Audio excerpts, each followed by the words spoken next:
The origin of musical instruments is lost in the mists of time. It has been suggested that the stringed instruments developed from the twang of the bow of the archers. It's been suggested that wind instruments developed from the sounds that are produced when you blow into a hollow reed or into an animal horn, something of that kind. Well, I'm not a musical historian, so I don't want to get involved in controversies about that sort of thing. What I want to do today is to talk about the essential features that an instrument has to have if it's going to work. And we're going to start with this rather strange-looking object here. This, in fact, comes from a place called Kaduna in northern Nigeria, and it's called a shantu. And it's played by doing that sort of thing, but you don't do it on your hand, you normally do it on your thigh.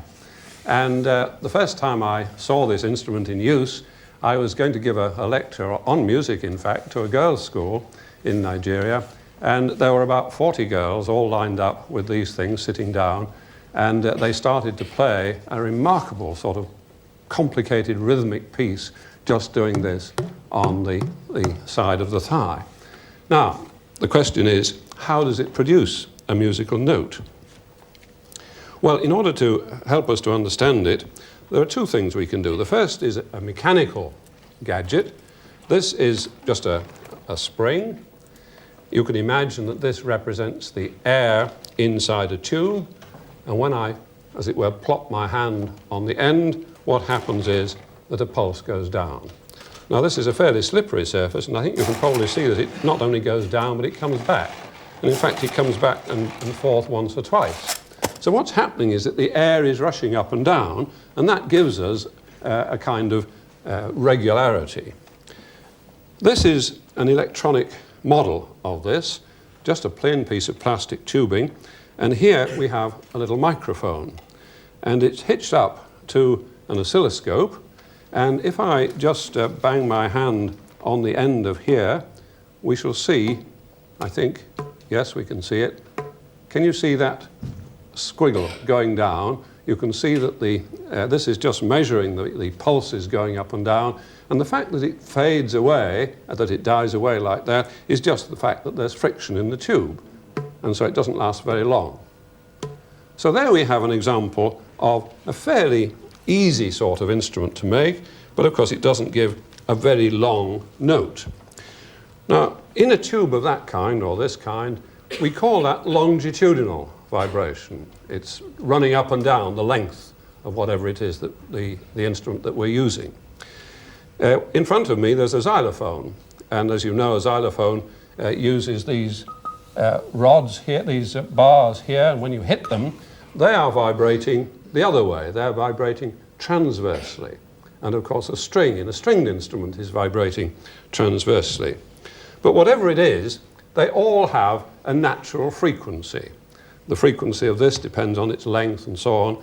The frequency of the bars depends on their length and thickness and all sorts of other things, but each thing has its own natural frequency. And I suppose the commonest sort of natural frequency that we come across is that of a pendulum in a clock or something on a swing. Now, I wonder if somebody in the middle here would like to come and help me. Would you like to come and help me? Yes, that's a great idea. This is Gilbert, in fact, and Gilbert was loaned to us very kindly by Dr. Bryson Gore's very small baby. Now, there are two ways of setting the swing moving. One is, would you like to pull it back a little way and hold it, and then if you just let it go, there we have Gilbert swinging quite nicely, and he's got a very definite regular frequency. But of course, if we left it for a long time, it would die away.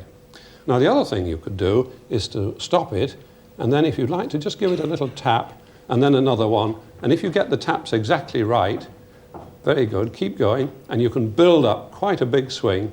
And what you're doing is what scientifically we would call resonance. You're pushing energy into it, and it would keep going until you got tired. So here's a way of keeping an oscillation going for quite a long time. Thank you very much indeed. That's a great help.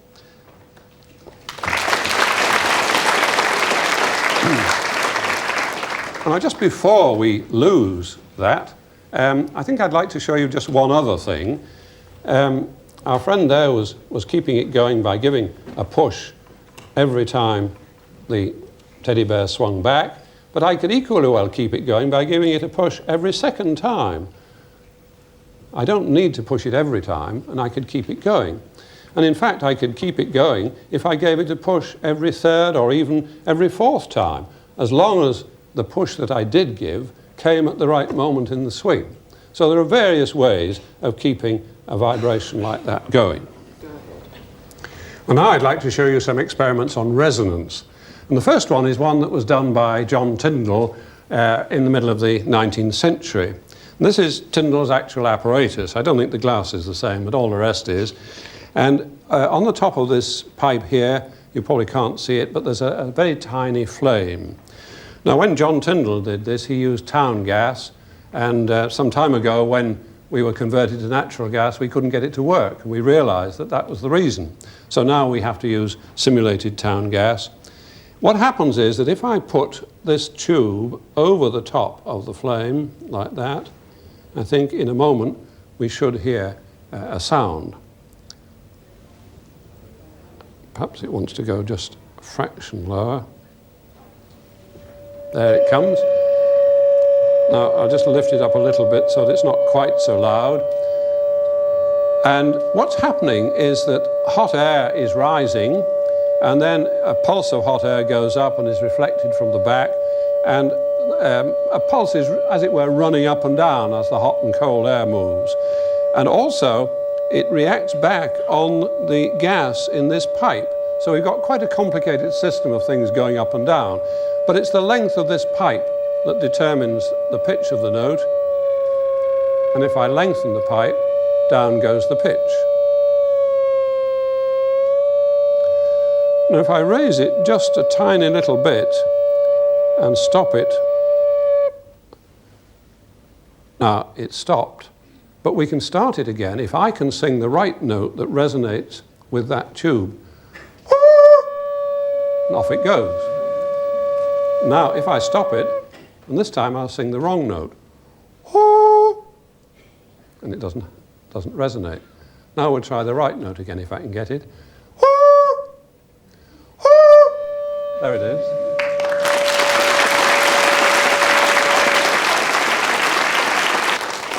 You have to be very accurate to get that right. Well now, that's one example of resonance. Here is another example of resonance. In the xylophone, we have these wooden bars, which are, if you like, the primary source of the pitch.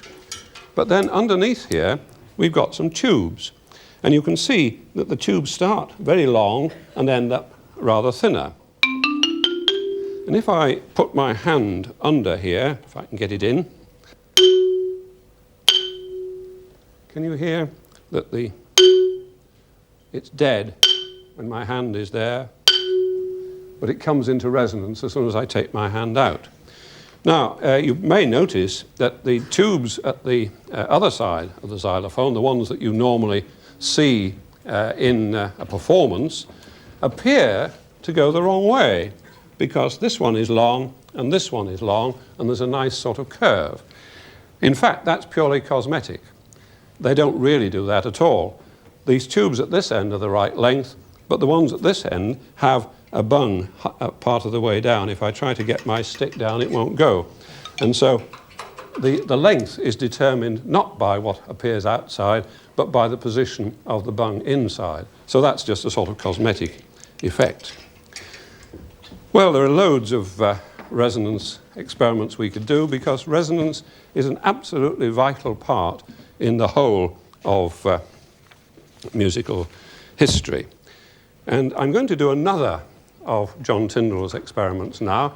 And in order to prepare for this, I'm going to ask Bryson if he will go out, because he has an important part to play in this, not down here.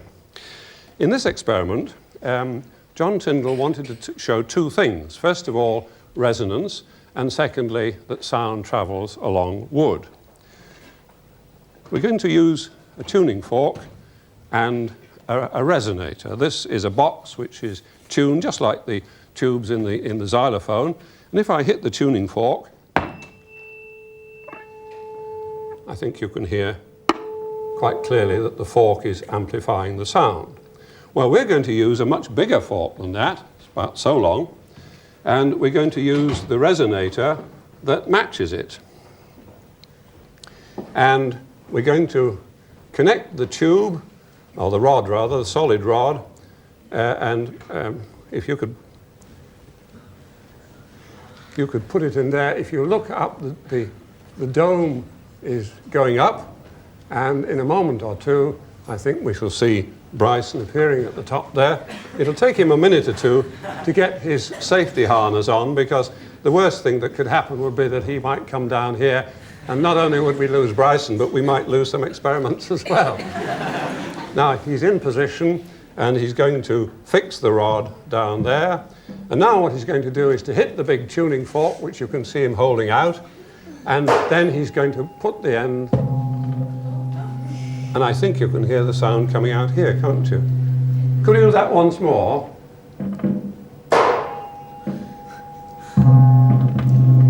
I think you can clearly hear that the sound is coming from the resonator at the bottom. Well, now, Tyndall first did this in the Christmas lectures that he gave here in 1865. And we're fortunate that most of the manuscripts of John Tyndall's work have been preserved. And it's so precious that we've actually asked the director himself to take charge of the manuscripts. And thank you very much, John. And here we have the notes in Tyndall's own handwriting of all the various lectures that he gave from time to time. And beforehand, we did in fact record, thank you very much, we did in fact record the appropriate page about this experiment. And Tyndall had an assistant called Barrett. And if you look at this line here, I think you can see that it says, "Send Barrett upstairs." Well, we couldn't send Barrett, but we send Bryson instead. And it says, "Long rod from roof, resting upon case of tuning fork." That's exactly what we did. And there it is in the manuscript of Tyndall's 1865 Children's Christmas Lectures, as they were then called. Well, now, we've seen quite a bit about resonance. What I want to think about now is how we can make some of these sounds last a bit longer.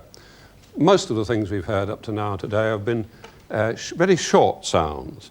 And what we're going to do is to look at another way of doing this. I'm going to take the microphone out of this tube, and I'm going to put it in this one. And what we're going to do is to arrange matters so that this synthesizer here, it's quite an old-fashioned sort of synthesizer. What's this one? That is producing a sound which I think you can hear. And we can vary the tone. And we're feeding that into a little loudspeaker here, and that is going into this tube. And in a moment, we shall see that signal on the top trace of the oscilloscope. There we are. Now you can see the trace. And on the bottom line, which you can see is responding to my voice, I'm going to tune it. And I think we shall find that when we come into resonance, we get quite a big increase at the bottom there. Now, it's a different shape, and that's something we'll be talking about later on. Now I'm going to increase the frequency a bit more. And there's another place. Now what's happening is that we're just getting the sound, the feed at exactly the right moment so that it fits. And if I go a little bit higher still, there's another place where it exactly fits. So whereas the swing only has one frequency that it can go at, this tube seems to have several. And in fact, we call them harmonics or overtones. And if we measured those frequencies, we would find that they're in the ratio 1 to 2 to 3 to 4 and so on, approximately. And that's why we tend to call them harmonics. Well, now, a little while ago, we were doing the singing flame experiment. I'd like to just remind you of that by doing a similar experiment that is a lot bigger. This is quite a big tube, and somewhere about here we've got a piece of gauze. And what I'm going to do is to heat up the gauze, and I'm going to keep it as long as I can. Eventually it'll get too hot for me to hold, and I know that that's the time when I should begin to put it down. But you can hear strange noises going on inside, and once we've got the gauze sufficiently hot, I think we shall find that if I take it off the burner,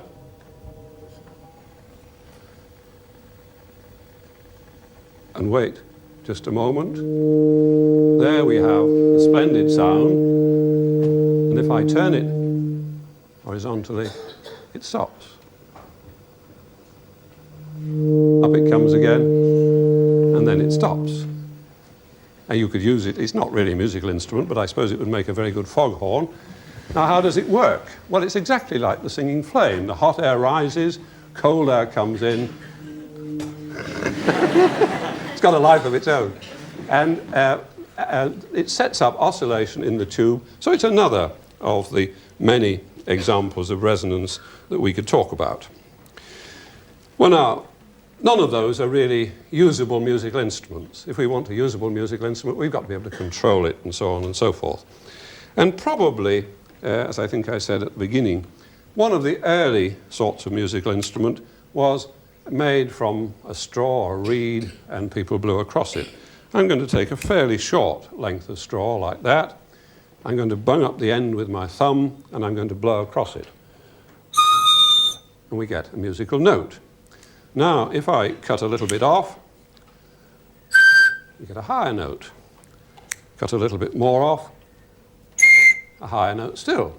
So we've got a musical instrument. It's all right as long as the tune's going up, but as soon as it goes down, you're in trouble, because you can't very well stick a bit back on. But seriously, of course, what you actually do is you cut a lot of lengths of tube like that, and you stick them all onto a piece of wood, and of course you've got the panpipes. And these are just blocked up at the bottom.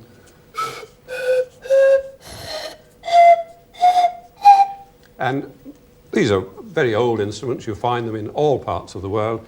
And of course, at the moment, they're quite popular with some modern orchestras.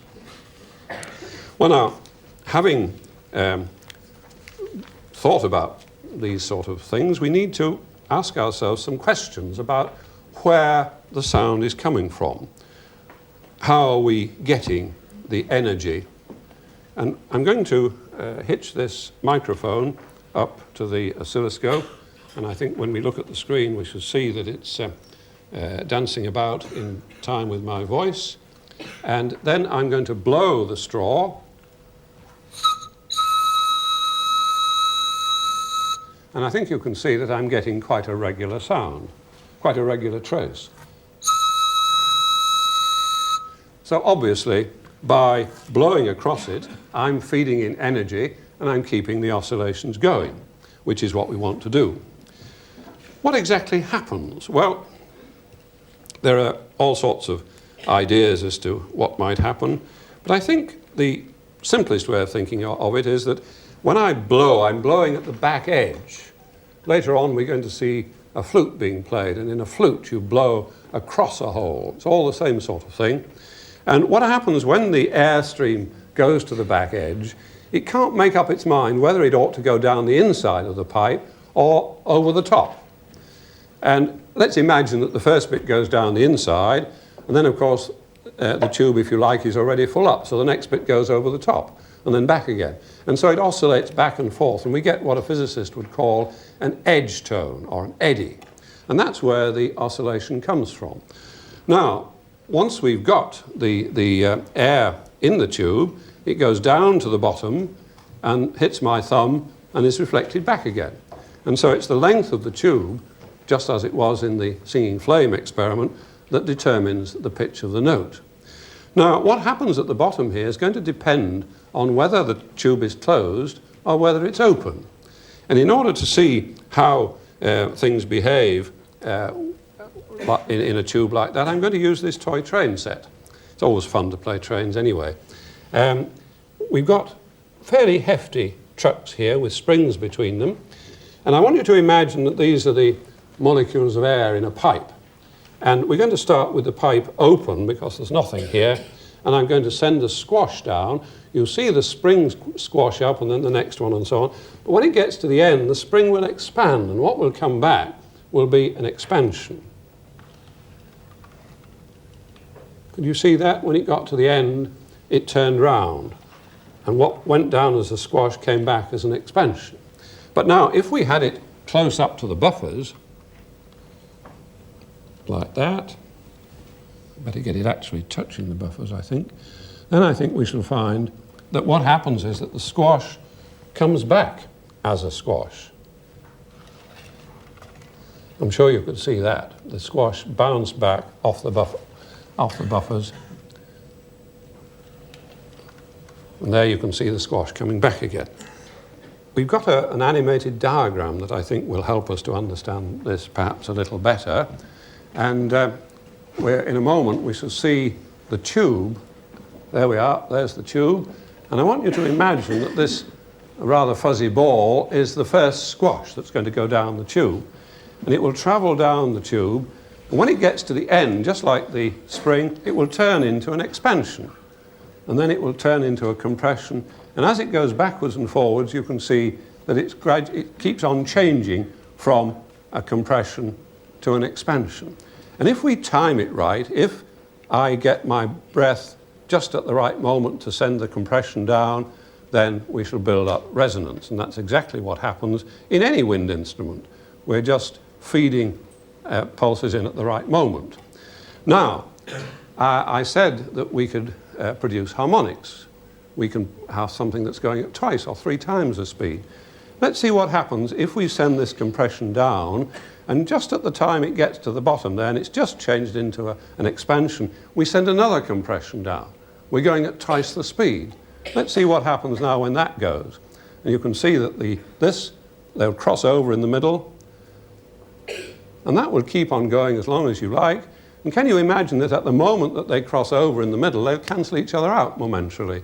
So at the middle, nothing very much will be happening. Well, we can illustrate that with the spring here. If I imagine that this is the air in a tube, and I send pulses down from each end, can you see that at the middle there, nothing very much is happening? The middle bit is standing still. That's where the two pulses cancel each other out. But I can go much faster than that, and I can get 3 places where nothing much is happening. I think you can see that. And so there we have a number of different ways in which the pipe can vibrate. Well, now, just in passing, I'd like to mention that you can get these sort of harmonics in strings. We'll come back to it a bit later, but I'd like to just mention the idea of harmonics now. If I play that note and then the note an octave higher, what I'm going to do first of all is to press that second key down so that it lifts the damper off so that the string can vibrate, and then I'm going to play this one, which is down here. The frequency of this one is exactly half that one. Can you hear that top one singing out? And now if I go up to a note, this G here, which is 3 times the frequency, and press that down, can you hear that one singing out? And so what is happening is that we're getting resonance in the strings, and we're showing that the strings have harmonics as well as pipes. Well, now let's carry on with our exploration. I think I said at one point that there are a number of ways of feeding energy in. We've talked about feeding energy in by blowing across the top. What I'm going to do now is to show you how we can feed energy in by actually using a different system altogether. We're going to use a reed. And in order to get that going with a straw, I have to flatten the straw. And having flattened it, I'm just going to cut a little bit off the top there, and then I'm going to cut a tiny little bit off each corner, and so we have the reed ready to use. And I have to put it right inside my mouth, and we can get quite a reasonable sound. Now, if we wanted to change the pitch of that, what we would have to do is to alter the length. Well, instead of cutting bits off as we did before, I'm going to alter the length in a different way. I'm going to make a hole in the side. And I'm sure you know that practically all wind instruments have holes in the side, which one of their functions of which is to control the pitch. Now we've got a hole there. Well, it's not a musical instrument, but it makes a very good police car siren.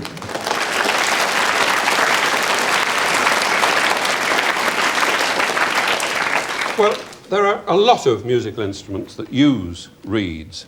This is another Nigerian one. This is called an algaita, and it's related to the oboe family. There is the reed on the top. You can see that it's rather battered, but I think it will still work. And what you have to do is to take a very deep breath. You don't play tunes with this, you just play sort of rallying calls, I suppose you would call them. It's very loud.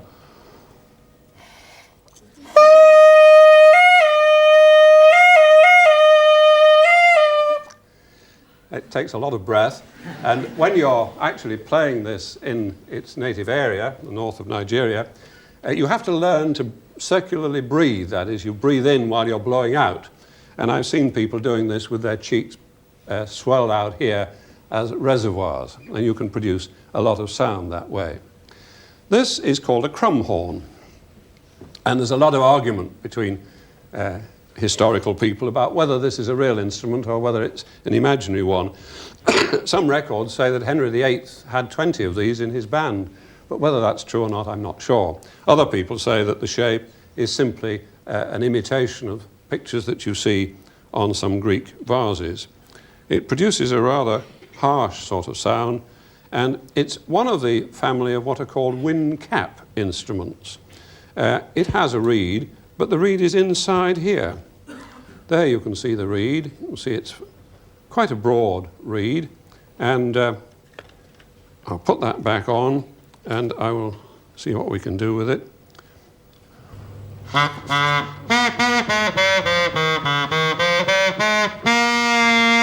You can get the idea. I'm not going to play very much on it because it's quite difficult to find the fingering. Here is a rather more authentic woodwind wind cap instrument. This one, in fact, was made by our youngest son, and it's got a reed inside. It's a wind cap instrument again, and if I put that on there, we can generate some sounds. It has a very, very small hole. It's very, very tiny, and without this bit on the bottom, it's a relatively muffled sort of sound. But if we put this on it, it's a sort of resonator at the bottom there, a hollow resonator. We can get a rather more attractive sound.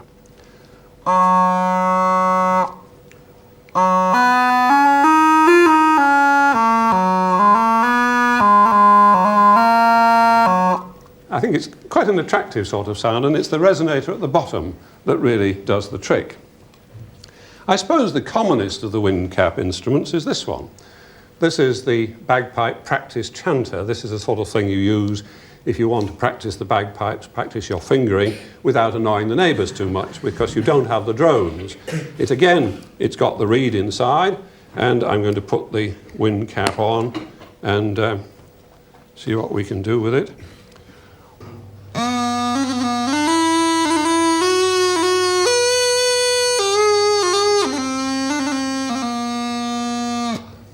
Now, we did a rather sacrilegious thing a little while ago. We took one of these and we actually chopped the top off, and we stuck a piece of glass on it.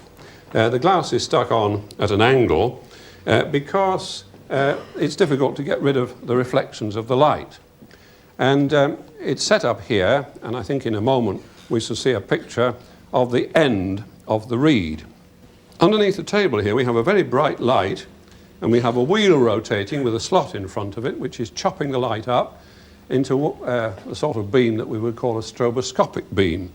And that light comes up this fibre optic cable, and if we can arrange matters so that the speed of the reed vibrating is somewhere near the speed of the strobe, we shall see the reed opening and shutting quite slowly.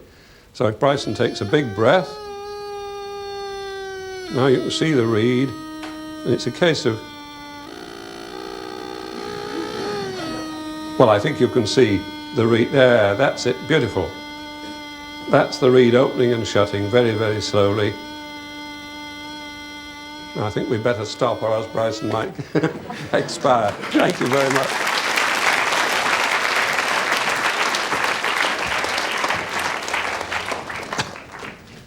Well, now, we've heard a lot of different sorts of instruments, and we're just beginning to think about the origin of the different qualities of sound that you get.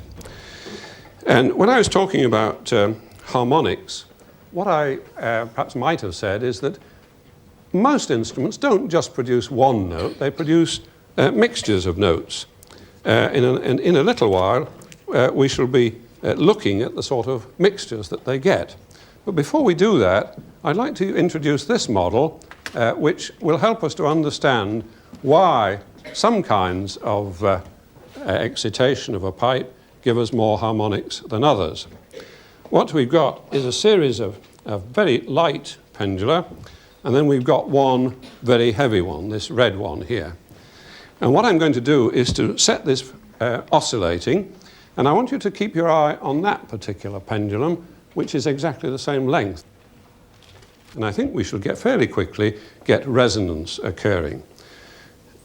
All the pendula start moving a little bit, but I think you can see that that particular one, number 2, is going much more strongly than any of the others, because it is the same length and we're getting resonance, the sort of thing we've seen several times already. Now, if instead of doing that, which is the sort of thing you get with smooth excitation, the pendulum is connected to the bar, and that's corresponding to the sort of thing we get if we have an edge tone or the sound of a flute, that sort of thing. If we disconnect the pendulum like this, so instead of getting continuous excitation, this little thing here is just pushing the bar once every cycle. And I think you can see that already this pendulum has started to move as well. And in fact, if we wait a moment, I think we may find that this one starts to move. But this one is twice the frequency of that one. And so with smooth excitation, we only get one frequency. With pulse excitation, we get more frequencies, and in particular, we get the harmonics. I think you can see those two, and this one beginning to oscillate now. Well, that model illustrates why it is that reed instruments tend to have a lot more harmonics, they're a lot richer than ordinary instruments like the flute or the recorder. Well, now at this point, I'd like to introduce a new instrument that we haven't used so far, and that is this. It's called a real-time analyzer, and it tells us the sort of frequencies that are present in a particular note.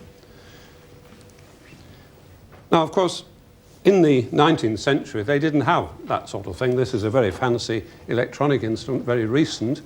In the 19th century, they used to use these things. These are called Helmholtz resonators, and in fact, Professor Helmholtz did lecture here on one or two occasions. Each one of these is tuned to a particular frequency, and typed on the end, or indented on the end, is the frequency that it corresponds to. And what you have to do, which is rather awkward with the big ones, is to stick this little point in your ear, and the volume is tuned so that when you're, as it is at the moment, every time my voice reaches a particular frequency, I hear it booming in my ear. It's rather awkward, but in this sort of way you can analyze a whole lot of components out of a sound. Now this one is a variable frequency resonator, and if we look at the side of it, I think you may be able to see that there is writing on the side and there are engravings, and by setting it at a particular point I can actually get it to vary its resonance, and this is a way in which you could analyze sounds and find what components were present. Well, we're going to do it rather more easily, I hope, with our analyzer.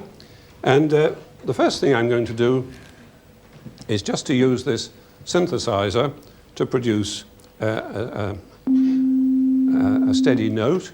And I think you can see here that just to the left of that dotted line, you can see one or two lines popping up. And if I now move up the scale, you'll see how those lines move up. And if I play a chord, you can see all those lines popping up. Those are the frequencies that are present in that note. Well, now what we're going to do is to have a look at the sound produced by two real instruments.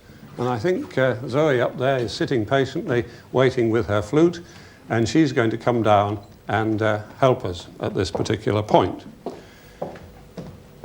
We're going to set the instrument so that it is responding to this microphone up here, and as you can probably see now, it's all sorts of things popping up and down. That in fact is my voice. But I wonder if you could just play as well, just play one or two notes just to show us what happens. There we are, that's fine. Now, would you like to play a fairly long, I think perhaps an A, if you could do that, that would be fine. And then Bryson will freeze the picture so that we can have a look at it.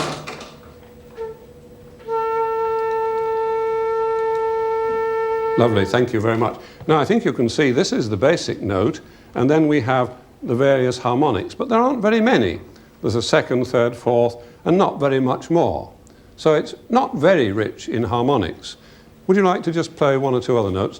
Just play a little range of notes. We'll just watch the pattern dancing. That's lovely. Thank you very much indeed. That's great. Well, now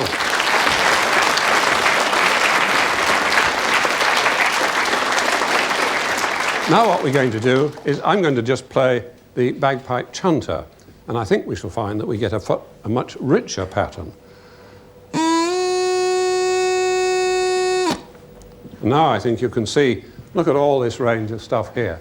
Those are all the extra notes that we get with reed excitation. And so reed instruments tend to be, well, reedy. That's what where the name comes from. And they're much coarser. Well, now I want to switch for a little while to strings. We're going to do a rather basic experiment using what I like to think of as a very large-scale model of a guitar string. It's just a piece of rubber cord, and Bryson's going to help hold the other end. And if I pluck it, I think you can probably see the wave travelling up and down. But that's a very complicated motion, and if instead of doing that, I let it operate rather more simply, like that. Get that frequency in mind, and I think you'll find that it's the same as the rate at which that wave is going up and down. We call it the fundamental frequency for this particular rope. But now if I make it oscillate at twice that frequency, you see what's happened. We've got a place at the middle there where nothing much is happening. And one end goes up and the other end goes down, and so on. And we call that a point of no displacement, which is one of those awful puns. We shorten it to a node. But never mind about that. If I now go to 3 times the frequency, we shall find that there are 2 places where nothing much happens. And there you can see 2 nodes at the midway at the 1/3 and 2/3 points along the line. And now, if I go to 4 times the frequency, we shall find, I think, that there are 3 points where nothing much is happening. And so we can go on, and in principle, of course, we could go 4, 5, or 6.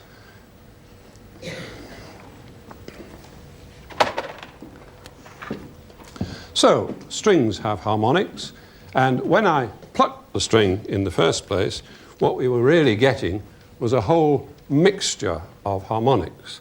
And as we shall see when we come on to look at real instruments like guitars and violins, we can vary the proportion of the harmonics in order to control the quality of the sound.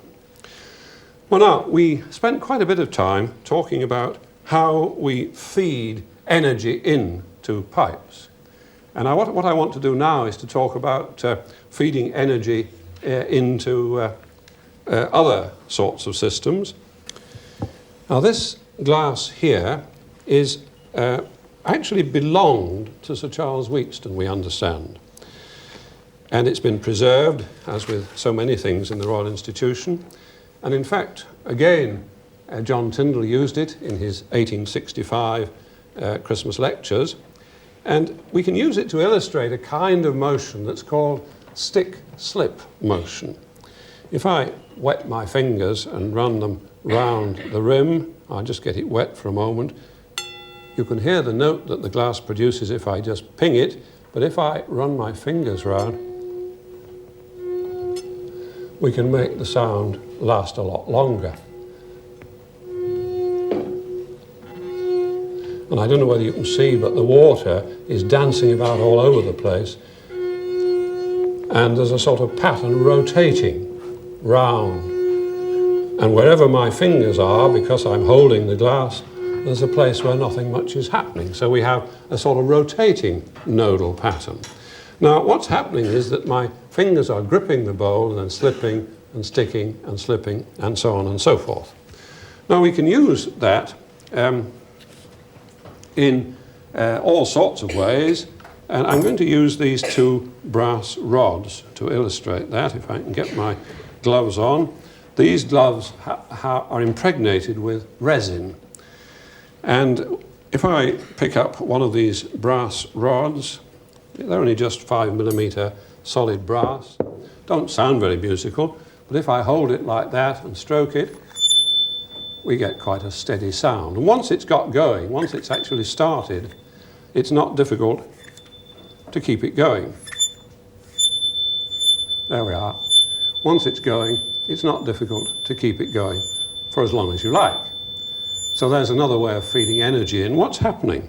Well, I grip the rod, and because resin has this very curious set of properties, it has very high static friction. That's when I hold it and it doesn't move, the friction is very high, and I can actually stretch the rod, and then it's got very low dynamic friction. So once it starts to move, it slips. And every time it slips, a little pulse travels to the end, back to this end, back to that end, and so on. And that's what determines the time of the oscillation. And if I use a shorter piece of rod, like that one, we would expect that it wouldn't take so long to go up and down. And consequently, we ought to get a higher note. Well, that's that one, just to remember. And you can hear that that one is very much higher. Well, now, of course, we can make that into quite a useful musical instrument by putting a whole lot of rods together like we have over there. And it's not a very exciting musical instrument because you can't play very rapid tunes on it, but nevertheless you can play something. And I'll see if I can demonstrate to you.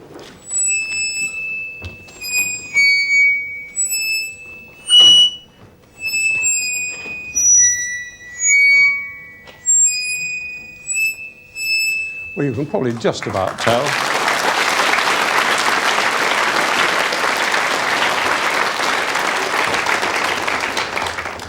You can probably just about tell that that was some sort of a slow Welsh hymn tune. And it's all right for slow Welsh hymn tunes, but it wouldn't do for a very rapid Irish jig or something of that kind. Well, now that is really the basic principle of the violin bow. I don't know whether you've ever realized that if you didn't have resin on the bow, it wouldn't work. If somebody rather wickedly put something other than resin, like chalk, on a bow, it would completely ruin it. Because when you're using a violin bow, you put the bow on the string, they two stick together, and you start bowing, and the string goes to one side, and then it slips, goes across, slips, and so on. And so you're converting the motion of your arm like that into oscillation of the string. And so that's the way you feed in sound. Well, now, we've got a demonstration of that here. This is a violin which my friend Bernard Richardson has modified. He's fastened on to the end of the bridge here a detecting device which measures the actual force that is being applied to the bridge by the string. And I think you can see on the oscilloscope, if I pluck the string, you can get an interesting waveform. But I'm not going to pluck it now, I'm going to bow it. And I think we shall find that when I bow it, you will see the motion. The string is drawn to one side and then slips back in a hurry. Let's see if we can get that to show. And you see that spiky pattern. The string is drawn to one side and then jumps back. And if I bow the other way, the spike goes the other way. So we can see, depending on which way I bow, the force on the bridge is being changed. So that's bowing. Well, now at this point, I'd like to just sort of assess where we've got to in thinking about the essential features of a musical instrument. We need some sort of basic sound generating device. It might be a string, it might be a pipe. We have here a rather interesting instrument that was developed by a group called les structures sonores. They developed it many, many years ago, and I was very interested in what they were doing, and I sought their permission to make a copy. And this, in fact, is a copy that we made of one of their instruments. The basic sound generating devices are these rods here. And all musical instruments start with something that resonates, that's something that vibrates at a particular frequency. These metal bars here are put onto the rod in order to tune it. And in fact, it's quite tricky to get it exactly at the right place to give the right note. But then we need something to feed energy in. And we feed energy in by using stick-slip motion, just like we used with the Wheatstone glass and the brass rods. I've got to get them all wet before I can start. Now, if you listen carefully, you can hear that we're getting a different note from each, but it's very dull, isn't it? Very, very quiet. That wouldn't make a very nice musical instrument. And the next thing we need, the essential in a musical instrument, is something to make the sound louder. And Bryson is now going to help me to put on this extraordinary, I think we'll have it the other way up if you don't mind. That's right. Lovely. Thank you. That's just the artistic effect. It wouldn't make any difference to the music at all. But it has to be tightened up, and we'll use the large spanner to make sure that it's really well and truly tight. Thank you very much. And now I'll just move it a little bit nearer so that I can reach it, and now we'll see what happens.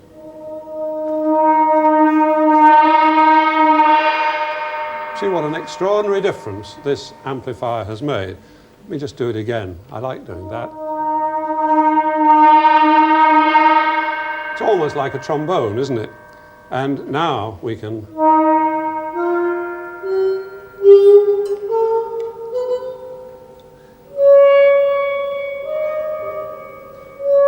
some of them are a little bit louder than others. I wonder if would somebody like to have a go at that? Would you like to have a go? Yes, you come up. Yeah. Just have a go and see if you can do it.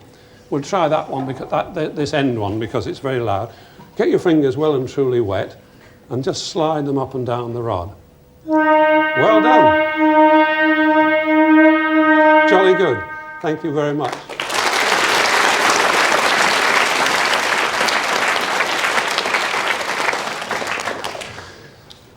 Well, we sometimes refer to what that amplifier does as being to apply a formant characteristic, F-O-R-M-A-N-T, formant.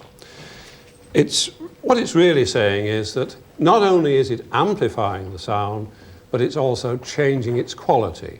And some of the harmonics are being amplified much more than others. And we shall see when we come to talk about violins and guitars and things, that it's that variation in the amplification that accounts for the variation in quality from one violin to another. Well, now, there's another thing that it does that is very important. Not only does it change the quality of the sound, but it also makes the thing start more slowly. And did you notice that when I first started, once we had the horn on, it built up quite slowly? And that's another thing that amplification does. We find that something which has a lot of amplification tends to build up much more slowly than something that doesn't, because the amplifier can't instantly jump into operation. It's got what, well, we would call it laziness, physicists call it inertia. It's the same thing, it just means that it doesn't want to vibrate, and it takes a little while to get going. And all musical instruments have this sort of inertia at the beginning. They're slow to start.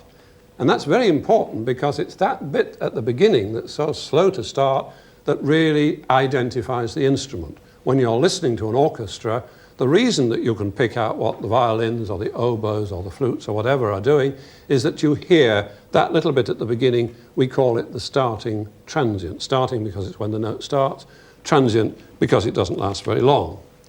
Well, now, what I'd like to do now is to play you one or two little extracts of, it's just an instrument playing a note 4 times. But what we've done is to use an electronic device called a sampler, which records that note in very precise form, and then you can adjust the thing so that you can actually cut off the beginning of the note, so you won't hear the transient. And I think you'll find that it's much more difficult to identify. Here's the first one. We're just going to listen to it, and I'll ask you then if you can guess what instrument it is.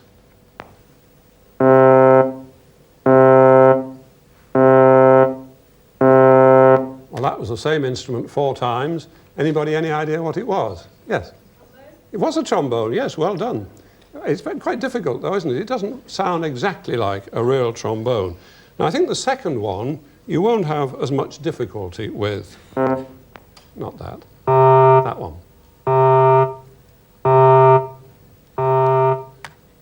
What do you think it is? No, it's not a French horn. Well, you tried the first one. Let's try, what about you? Clarinet, that's right, clarinet. But I think you would agree that it makes it more difficult, doesn't it? Let's try this one.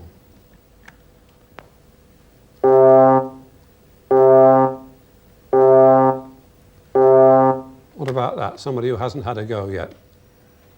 No? Nobody knows? Yes?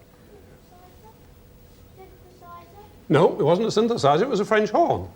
So you see, it really does make it quite difficult. Well, in order to reinforce that in a moment, we're going to do an experiment with some wind instruments. But let me just spend a moment explaining the origin of that sound at the beginning using my chanter. When I was talking about the chanter, I didn't really explain why the reed changes its pitch according to how I put my fingers down on the pipe. See, what happens is if I have the reed on its own, it makes a squeaky little sound. If I put it on the pipe, it makes a different sound. And the sort of silly question you might ask, or at least a physicist might ask, is if that's what it does on its own, and that's what it does on the pipe, how on earth does the reed know that it's on the pipe in order to produce that lower sound? And of course the answer is it doesn't know, but it's a scientifically trained reed, so it finds out. And the way it finds out is as follows. We saw the reed opening and shutting on the stroboscope, and each time it opens, it lets a little pulse through. Because it's open at this end, it turns into an expansion which comes back. And you remember on the picture where we had the things going up and down, if we just get the timing right, the oscillation will go on. But if the timing's wrong, everything goes haywire. So you have to get the reed going at the right rate. And it takes quite a while to decide what the right rate is. And it's that time taken to decide that makes a very characteristic little sort of quacking sound at the beginning. And that's what identifies that as a chanter reed. Well, now we've got some musicians with us here. And in a moment, I'll ask them if they could start to come out. They come from Godolphin and Latimer School. They're a wind quartet, and we're going to do an experiment with them. They're going to come down. Could you come down now? And what I'm going to do is I'm going to ask this part of the audience and this part just to keep quiet completely, and we'll just concentrate on you people in the middle here. We've got 4 instruments, an oboe, a clarinet, a bassoon, and a flute. And they're going to face this way, and they're going to pretend to be playing all the time, so that you can't tell whether they're playing or not. And the first thing we're going to do is I'm going to conduct them. I'm going to ask them to come in one by one in a particular order that we arranged beforehand. And I want you, and I don't think you'll find it very difficult, to tell what the order was as they come in. Are you ready then? Ready? 1, 2.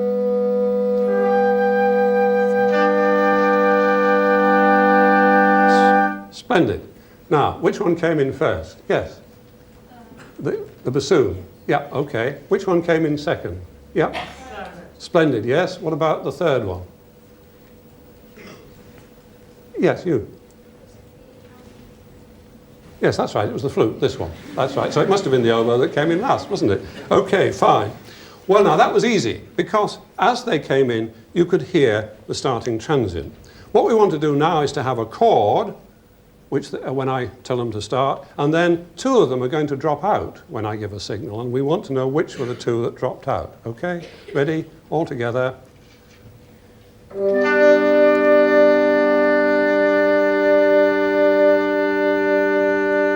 Okay. Now, could you tell which dropped out? Yes. Yeah, but which order? Haha. Yes, that's right, clarinet, flute. But I think you would agree that it was much more difficult, wasn't it, when they drop out than when they come in. Well, thank you very much indeed. I think you ought to turn around and take a bow.